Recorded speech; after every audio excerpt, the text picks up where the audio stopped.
Hey everybody, this is Review Critic, and I am reviewing my third movie overall, and the third movie in the Batman series, as I mentioned last time. Well, this movie, titled Batman Forever, is the third movie in the Batman original series, of course. And, well, to say it's different from Batman Forever is an extreme understatement.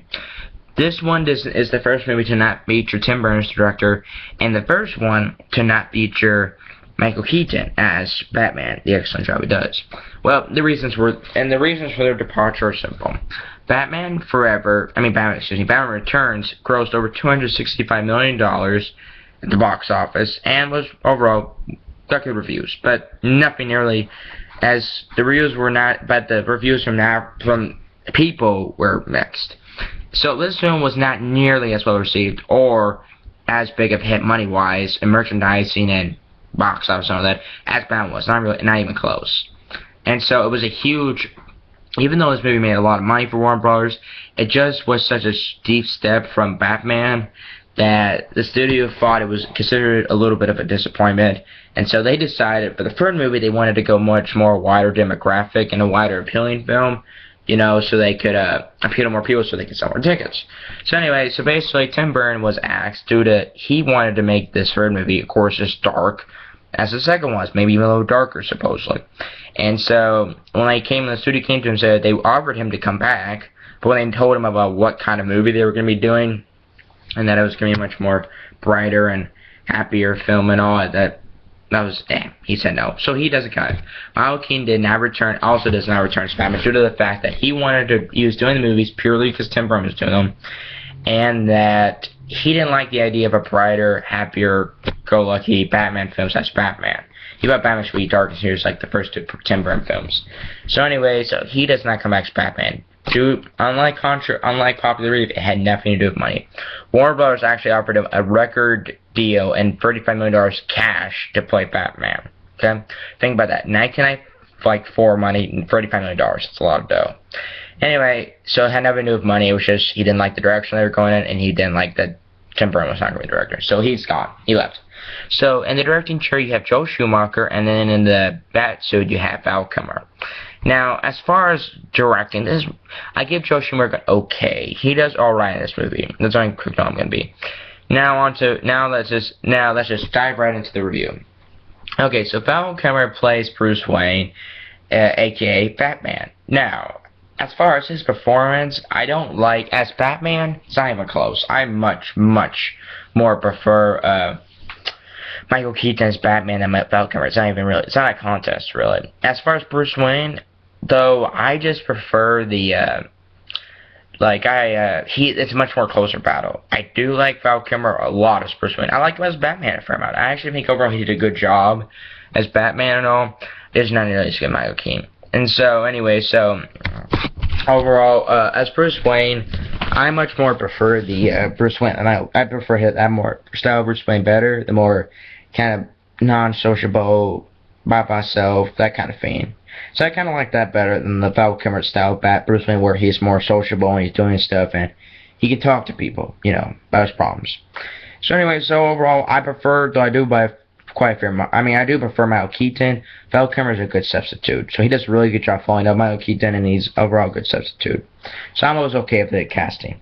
Okay, then in this series you have the first time Robin makes his entrance in the series, the first time in this third movie.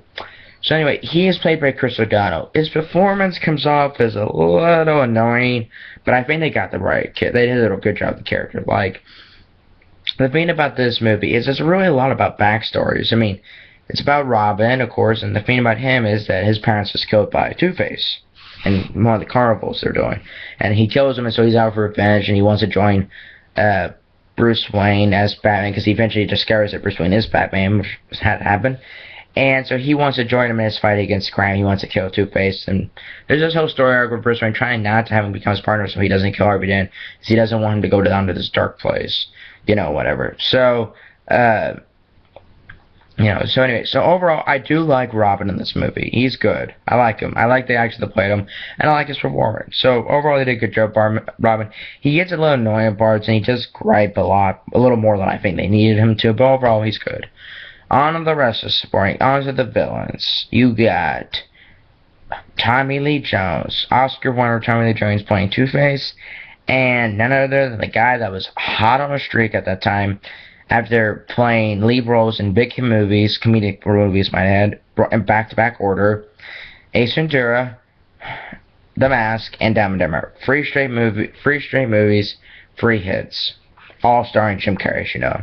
So when they signed him on, he was just on a hot streak, and so of course it made sense to have him play the Riddler. You know, he was on the soundtrack. Now, I usually am I like Jim Carrey. I like him a lot. I liked him in Bruce Almighty. I liked him in The Mask. I liked him in Dumb and Dumber. I liked him in The Majestic, Truman Show, Power's Penguins, Dick and Jane, all those movies. I like him. I don't like him in this movie. Period. We haven't watched it like 3 times. I just watched it for the most recent time. I don't like him. I can't. He is way over the top. His acting is way over the top as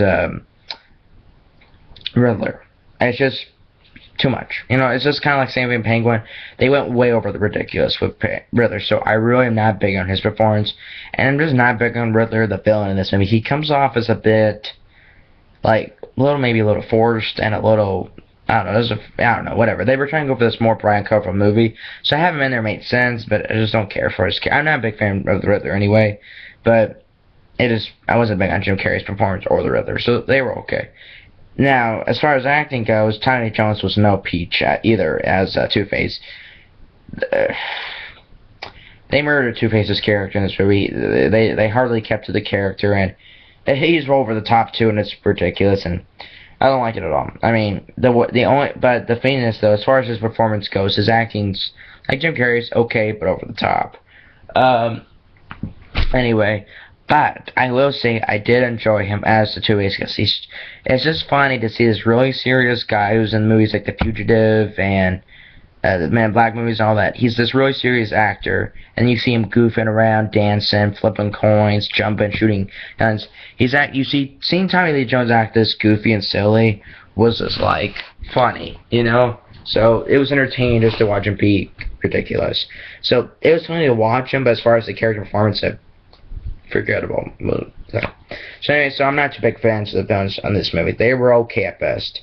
Now onto the supporting cast. Same thing as Batman Returns, Batman Forever. It seems like with most of these movies, the old movies, the supporting cast is a little weak. Though I think this supporting cast this movie gets a little weaker than the previous ones due to the fact there's really, like, you got the main lead girl, of course, but Commissioner Gordon doesn't feel like he needs to be in there, and you know, I like Alfred too in this movie, but that's it. You know, just felt a little weaker, this movie. Just there were so many unnecessary characters that had some screen time. They didn't do anything. You know, there was no point to them. So I didn't care if the spring cast was alright, though I do like Alfred, and I guess I did like Commissioner Gordon. It just, in these movies, that all 4 of them, he just didn't feel like he fell out of place because how minimal of the time they gave him. Unlike the new ones, but we'll get to that in my future reviews. Anyway, so overall, the supporting cast is okay. Now to the special effects, which I did not cover in Batman Forever, and Batman Returns, and I'll just make a quick note that the special effects that were good, and I like the backgrounds and the art styles and everything. It was just really dark, and I like them, but most people don't. So, to this one. Batman Forever special effects are good. It's very bright, it's very neon lightish. Most of the movie's in green. I mean, there's a lot of scenes when, like the final action scene, it's all in green. You know, so it's a very colorful, brightish, lights are fluttering everywhere movie. And so it's a very, you know, of course, family-friendly film. It's got the same family little kids will like it. They'll like the look of the movie. And it has a much more wild appearance. It doesn't have the darkness like the last movie did or anything like that.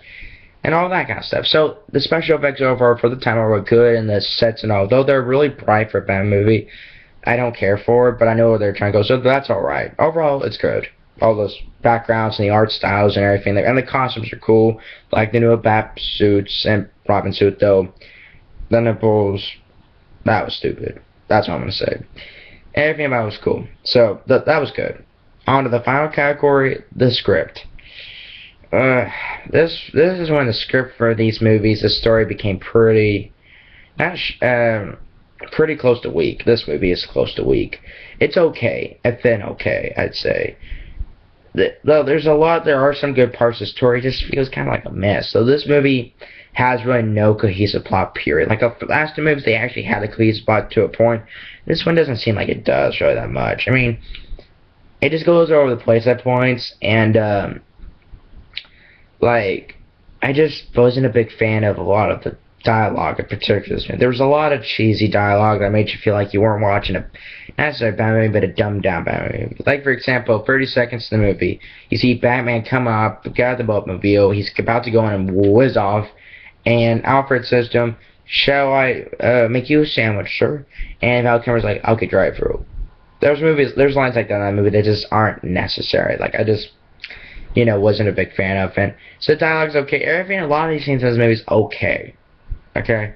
So, that was alright. Overall, here's my point. I don't love this movie, nor do I hate this movie. It's okay. I think it's okay. I just think for a Batman movie, it's okay, I guess. Some people, I just think some people, overall, I do recommend this film. And that I think if you watch it, you might hate it, you might love it. As a hardcore Batman fan like me, I don't care for it that much. But it's an okay film, and I see where they were going with it. It's just not terrible. The two things I really liked about this movie is Batman, Val Kilmer, and Robin. I really like Robin's movie. But, even though he's a little annoying, I like him. Everything else is okay. So overall, it's alright, So overall, I'd give it out of a score of a 1 out of 10, a 5 out of 10. Before I go, I forgot to mention about Nicole Kidman's character. She plays the lead role as the main lead character, female role, as Dr. Chase Meriden. Her character's shallow, and it's not an especially great it's an alright performance, and it's a cool character, but some of the conversations she has with Batman, it makes her, she has all these really intellectual conversations with Batman, that she does with Bruce Wayne, and it fits with Bruce Wayne. But Batman doesn't want to talk. He doesn't have these conversations with random girls. He doesn't start talking to them or people. Unless it's like Commissioner Gordon and Alfred. That's it. So, I wasn't a big fan of their talks. I mean, I liked their conversations, but it just didn't make any sense. It didn't fit for Batman. So, I did enjoy her character, though. It wasn't I probably preferred Kim Bash's character a little more, just because I thought it was a little more of an interesting character than hers. Hers was just a straightforward, kind of like a mental doctor or therapist doctor or whatever. It's just how she was I don't know, I wasn't huge on her character, but it was alright. So overall, I give this movie an okay rating of 5 out of 10. Please stay tuned, I will review the fourth and final film in the original Batman series, Batman and Robin, in my next video. Thank you. Dudes.